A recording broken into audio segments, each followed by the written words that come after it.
Hey everyone, welcome to AMC Mailbag, the all mailbag show here on AMC Movie News, where all we do is take your questions. I'm Ashley Mova, and if you've got a question that you want answered on air, you can send it over anytime to amcmovietalk@gmail.com. You could get it answered on Mailbag or Movie Talk, and sitting with me to answer those questions right here, right now, is the editor-in-chief of AMC Movie News, John Campea. Hey guys, I'm glad you guys decided to tune in and watch AMC Mailbag before the Super Bowl starts. So Super Bowl Sunday. Go Patriots, go Seahawks. I'm a fan of both these teams. I don't know which one to cheer for. I'm torn. Torn? Torn, very torn. Go Lakers. Tammy S.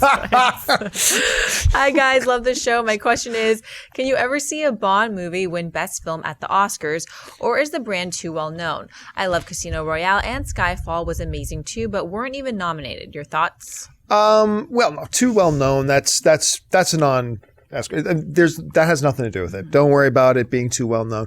But it is kind of weird. Skyfall, I believe, and you guys will have to correct me if I'm wrong. Actually, fact checker Dennis, can you look this up, getting you started right away? Mm-hmm. How many Oscar nominations did Skyfall get? I believe the answer is 5. I believe they got, and they were all like technical awards, but imagine this. The 5 nominees or nominations, if it's 5, Dennis will tell me if I'm right or wrong about that. But the nominations Skyfall got were the first Academy Award nominations that the Bond franchise got in 30 years. Wow. It had been 30 years since a Bond film had gotten an Academy Award nomination. Now, as far as this whole, can it not get, nominated because it's so recognizable? No, that has nothing to do with it. While I would not have complained if Skyfall, I don't think I would argue if Skyfall had been nominated for Best Picture. I wasn't surprised that it get nominated for Best. It was a very, very, very good movie, but I don't think I would have had it nominated for Best Picture. I love Casino Royale, but again, that year, I think an argument could have been made that it could be nominated, but it wasn't going to be in the top 2 or 3 anyway, so I really had no problem that it wasn't nominated. So I don't think that. So the question is, could a Bond film get nominated in the future? Absolutely. Just put out, if they keep making films in the quality of Casino Royale and Skyfall, like if the next Bond film, which right now I think it's still, oh no, it's not Bond 24 anymore. Now it's Spectre. If Spectre takes it up a notch from Skyfall, like if Spectre is an improvement over Skyfall, and Skyfall was already so great, then you're going to see a Bond film get nominated for Best Picture. So hang in there. Let's see what happens. So we all know that there's like a certain kind of film that gets the Oscar nomination. How would you describe the typical Oscar-nominated film? Well, see, that's the thing. I actually disagree with that mentality. Really? Like everybody says there's a typical thing. There's like a feel of it. I don't know how to describe it in words, but there's a... Good?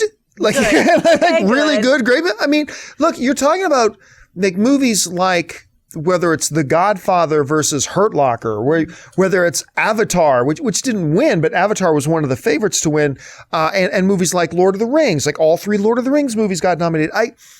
Some people will use the term Oscar bait, and to me, I don't think people know what they're talking about when they say it, because really, when I look at it, all Oscar bait means, oh, this looks like it could be excellent. Okay, that's Oscar bait, I guess. So. No, I don't buy into this whole theory. I mean, Django Unchained, I got nominated for Best Picture. I mean, I don't buy into that stereotype that's out there that there's a certain type of movie that's an Oscar movie. I just believe people have said it for so long that everybody just believes it. But I think if you really step back and then look at it, I don't think that's the case. Like Birdman and, Theory of Everything, 2 completely different movies. Whiplash and Imitation Game, completely different types of movies. So it's, we'll just have to wait and see. Would you say that Oscar-nominated movies, all of them have a certain thing in common? Besides being good, I guess. No, really. Like as we run down that list of other films that have, recently films like Django Unchained or Wolf of Wall Street, Lord of the Rings, Godfather, all these types of movies. I just think they're all, the only thing that I could say they have in common is excellence. Fair enough. That's all you need to have. Jack's story writes, "Hey guys, love the show, and I never miss a single one. My question is regarding the box office gross of American Sniper. Discounting the $3 million it made in limited release, since its expansion, it's made $197 million in 10 days. Guardians of the Galaxy made around $176 in its first 10 days. The opening weekends of either film weren't that far apart, and the drop-off Sniper had was far smaller than Guardians. Do you think that American Sniper could beat Guardians and eventually The Hunger Games to be the highest grossing film of 2014 at the domestic box office? Well, in the question, can American Sniper surpass, because remember, I know its big official wide release opening weekend was just, last week or 2 weeks ago, but technically I think it opened in 4 theaters. In 2014. So yes, technically it does count as a 2014 film. So can it pass Guardians of the Galaxy? Can it pass to move into second? And then can it pass Hunger Games to move into first? There is something working against it happening, and there's something working for it in its favor. What is working in its favor for American Sniper to overtake those films to become technically the number 1 box office film of 2014 is the fact that it is opening in January. It's got its run right now in January. There's not a lot of big blockbuster films that are competing against it.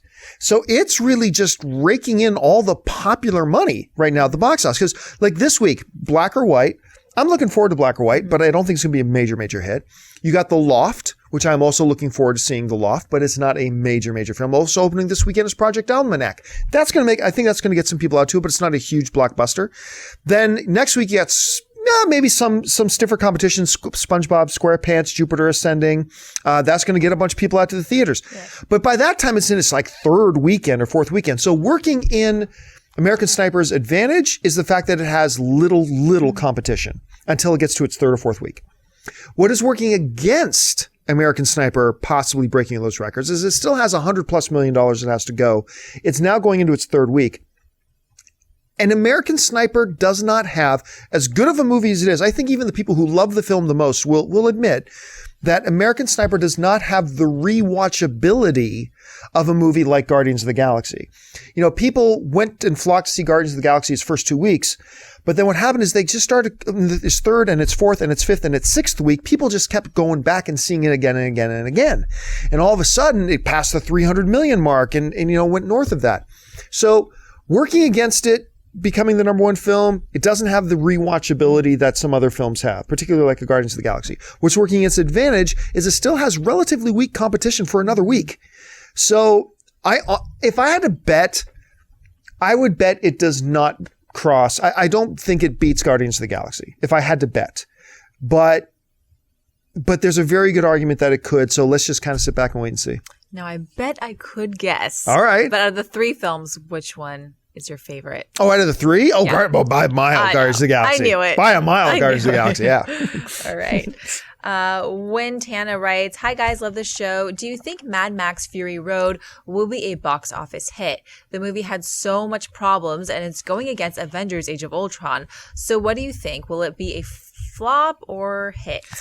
I believe that Mad Max Fury Road will be a modest hit. I believe it will be a modest hit. I did not love the Mad Max Fury Road trailer. That with that turn on the fire. But just because I didn't like it, who cares? Everybody else loved it. People ate that trailer up, and I think it put it on the map. I think people are excited about it now. And your fears about Avengers Age of Ultron, don't worry about Avengers Age of Ultron.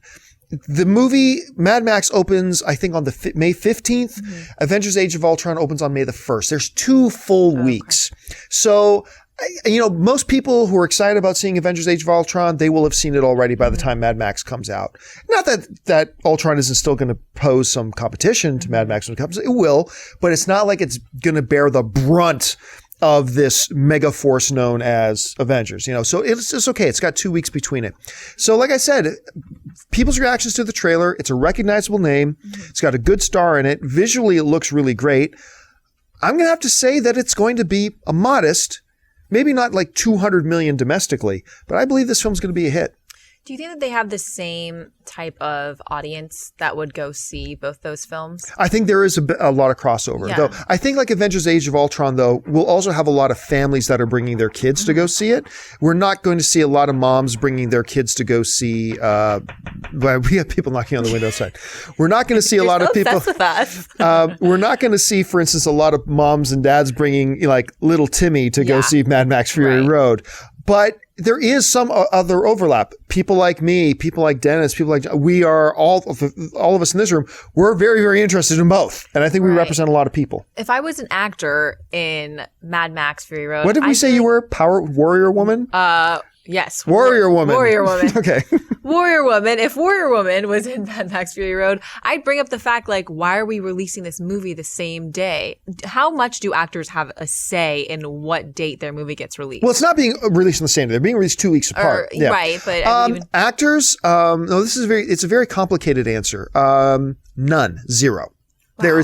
Actors have and should have absolutely zero say in, anything that has to do with the control of the film. That's up to the studio people. And remember, the studio people, they've got a lot on the line and they have a lot of money on the line. And I think they know, they put a lot of money into researching when this stuff would work. They don't always get it right, but a lot of times we see that they do. Look at American Sniper. People saying, why are you releasing that movie now? Well, now we see why they're releasing the movie now. These people are smart. So the actors would have no say in it, nor should they. Okay. James Mckenzie writes, hey, AMC Crew, how's it going? My question is about movie runtime / length.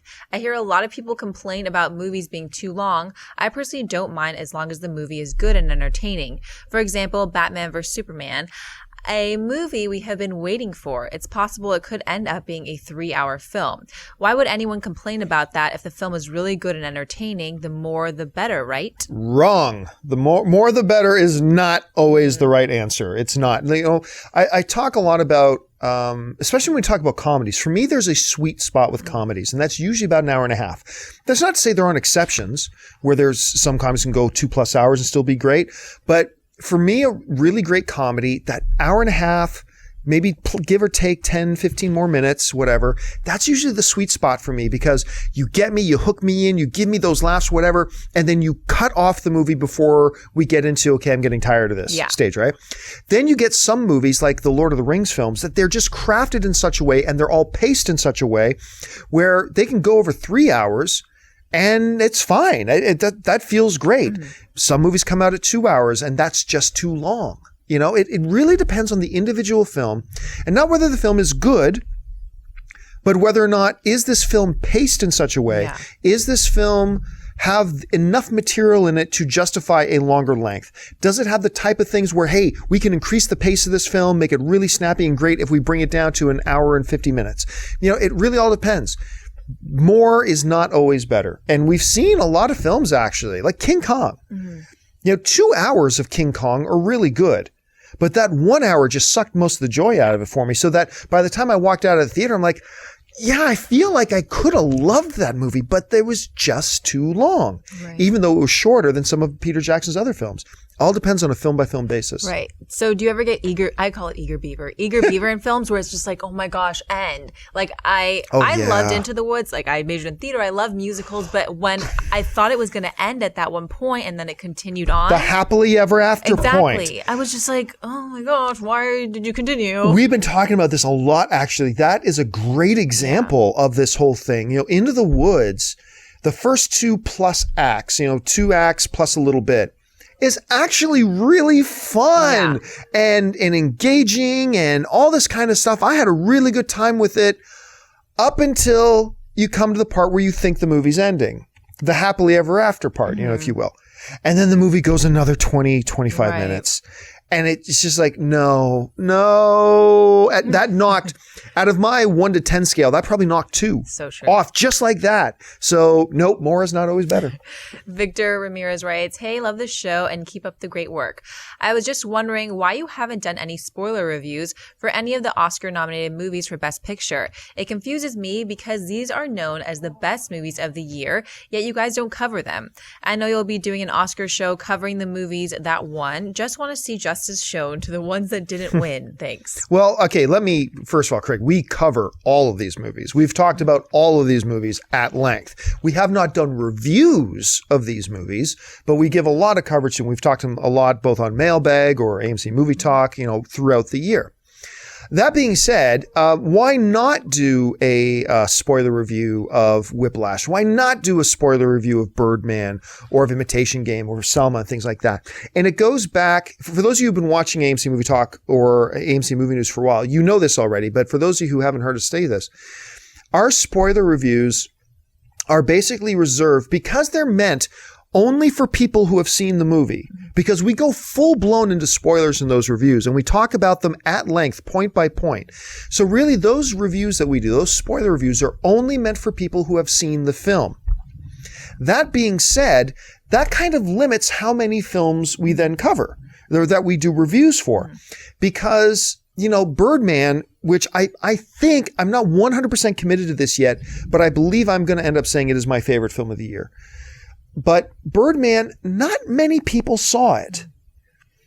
And so for us to get together and do a spoiler review, like get 7 people to commit their evenings, spend a couple hours in studio, shoot, you know, and do a spoiler review, when the amount of people out there who've even seen the film is only this much, it doesn't make a lot of sense for us to put those videos together.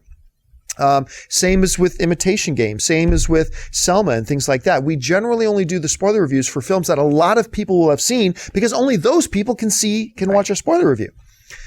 Now, I have been playing around with the idea for a while of just doing normal reviews, like non-spoiler reviews, where you can come to AMC Movie News' YouTube channel and see a 3-minute review of Selma, see a 3 to 5 minute review of Imitation Game, see a 3 to 5 minute review of Top 5 or anything like that, right?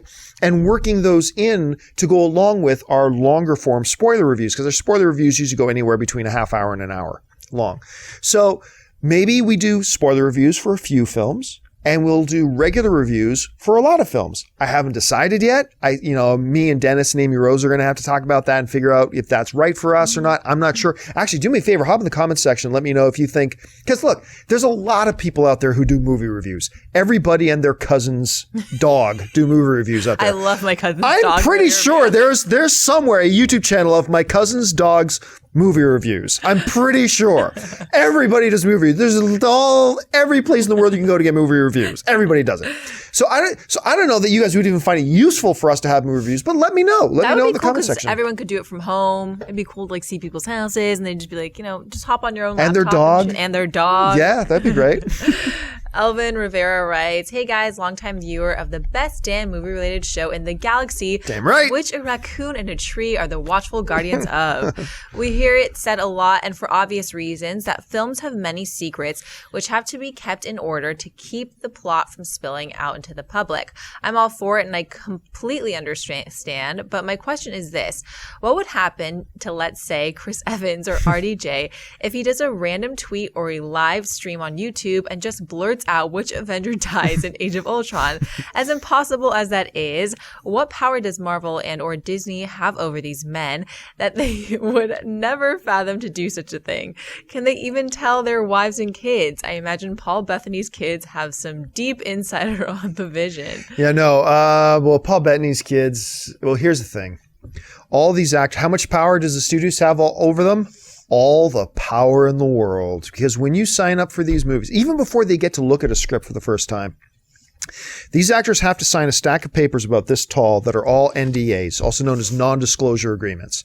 Now, these are used in lots of different types of industries, but basically what these non-disclosure agreements say, I'm going to sum it up, okay? I'm oversimplifying, but I'm going to sum it up.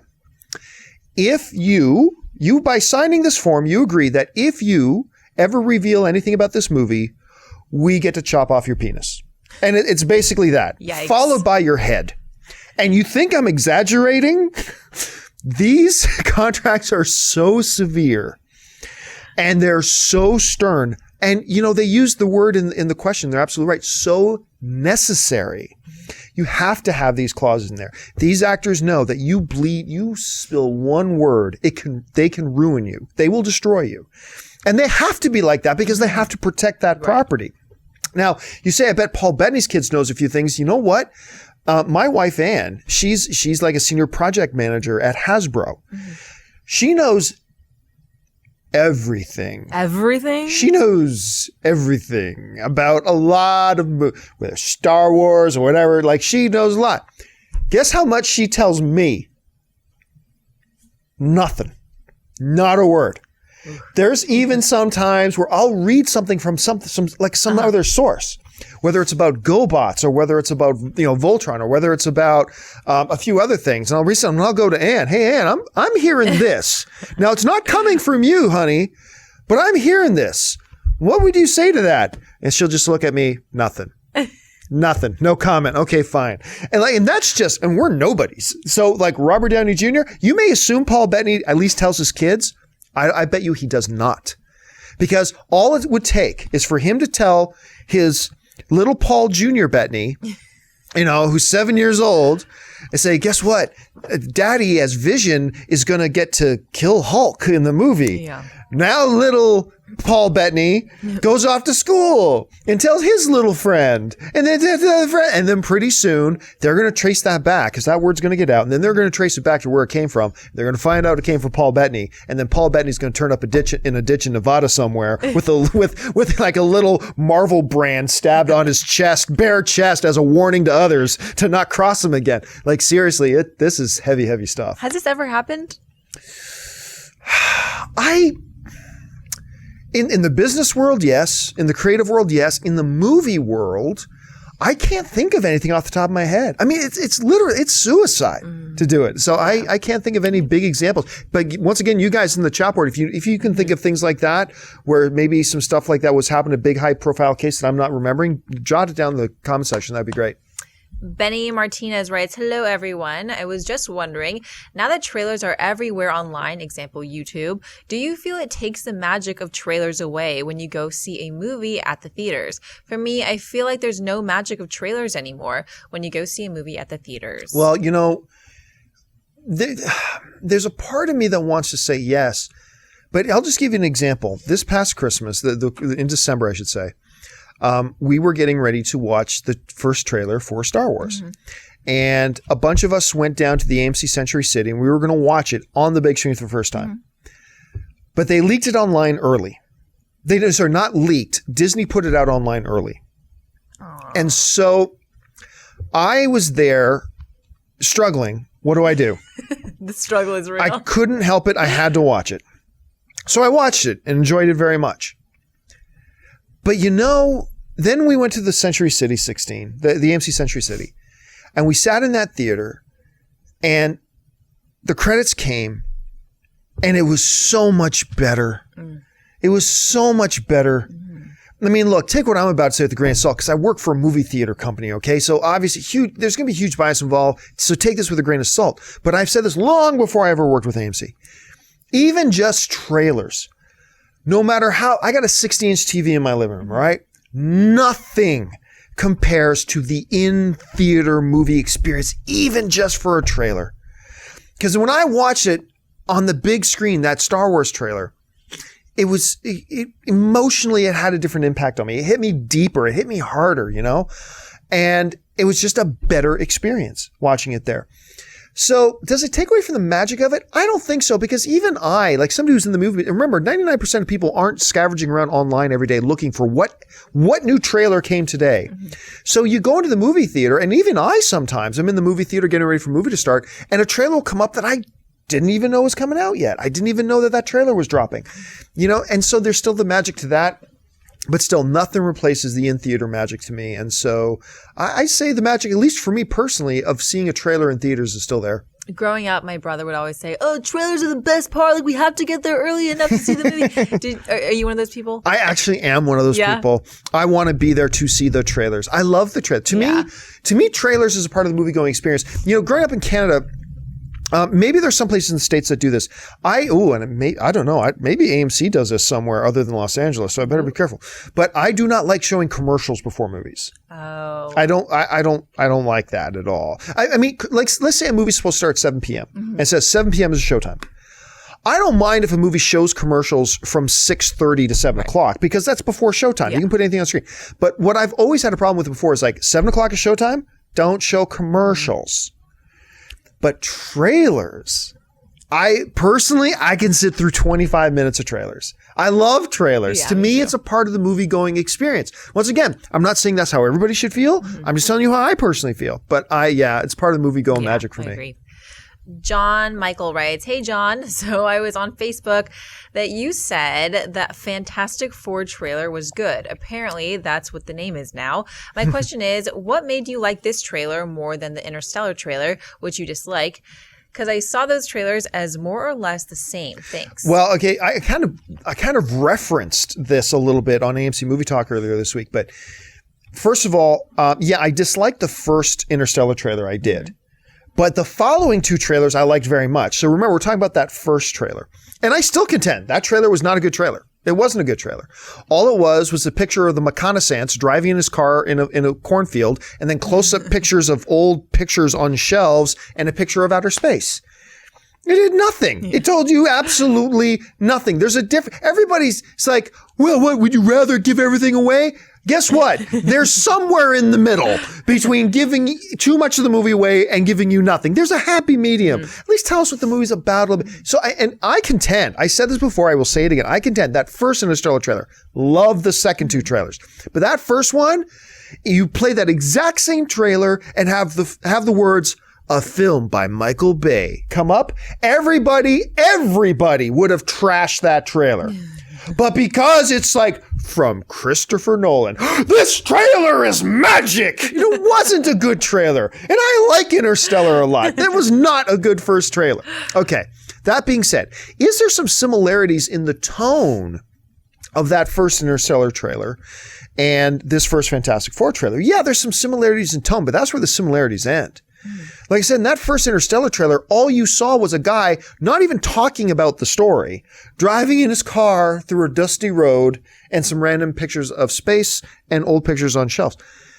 The Fantastic Four trailer, as a first teaser trailer, it definitely gave us a sense of the temperature, tone, and feel of this movie. This is going to be a grittier movie. I really like that temperature and tone. But beyond that, we got to see the characters. We understand they get into these, they're explorers.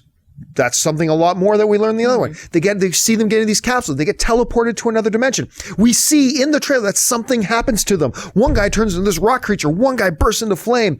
We see him talking to a guy in the bed and giving him, "There's something horrible is coming. What's coming?" Blah, blah, blah. There is a lot in this Fantastic Four trailer compared to the first Interstellar trailer. Is Fantastic Four going to be as good as Interstellar? That's probably a cold chance in hell. I doubt Fantastic Four will, even though I have high hopes for Fantastic Four, I don't think it's going to be as good as Interstellar. But that first trailer gave us a lot more than the Interstellar first trailer gave. And I think as a first trailer, it's great. But don't get me wrong, the second and third trailers of Fantastic Four, because I'm sure we're going to get at least two more, they're going to have to give us even more than what that first one. Don't give us too much. Don't give everything away. But you're going to have to give us a little bit more than the first one did. But I thought as far as a first teaser trailer goes, I thought it was very, very solid. Not my favorite of the year. Not one of the best of all time. But I thought it was a very solid first trailer. So earlier this week on Movie Talk, there was this new Keanu Reeves horror film where it was just like a 30-second teaser. What would you say? Because I remember Mark saying, "Oh, this is so short," and you're like, "It's just a teaser." So, what would you say is the difference between a teaser, a trailer, and a preview?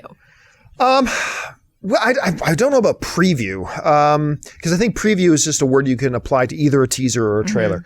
And maybe there are different definitions. To me, this is what it is: under 2 minutes, teaser; over 2 minutes, trailer. And a teaser is really just more. I like to call them announcements, really. Now, those first teaser trailers that usually drop, I like to refer to those as announcements because they don't give you too much, and they're not like a full trailer is like 2 minutes and 30 seconds long. I believe this first Fantastic one clocked in about 1 minute and 45, 1 minute and 50, something like that. So it was on the long end for a teaser, but definitely short of it being a full-blown trailer. They kind of their job is to announce the film. Then you wait a month or two, and then the full trailer comes out that gives you a lot more meat about, okay, this is what you can expect if you come to see this film. So that's how I kind of draw the line. Makes sense. Yeah. That was the last question for today. Okay. Thanks so much for joining us, guys, after your football game watching. Football game watching. Who's winning the match? Just a reminder, lots of great movies being shown in AMC Theaters today, so go ahead and head on over to www.amctheaters.com for all of your theaters showtimes and ticket information. And if you want a podcast version of this episode, check out the description box below and make sure to click that subscribe button. Thanks to the guys in the room, Dennis and Jonathan, and thanks to this guy, the editor-in-chief of AMC Movie News, John Campia. John, where can people find you online? You guys can find me on Twitter and on Facebook. Just follow me at John Campia. And you guys can find me on Twitter and Instagram at Ashley Mova. I hope you guys had a great weekend. We'll catch you next time.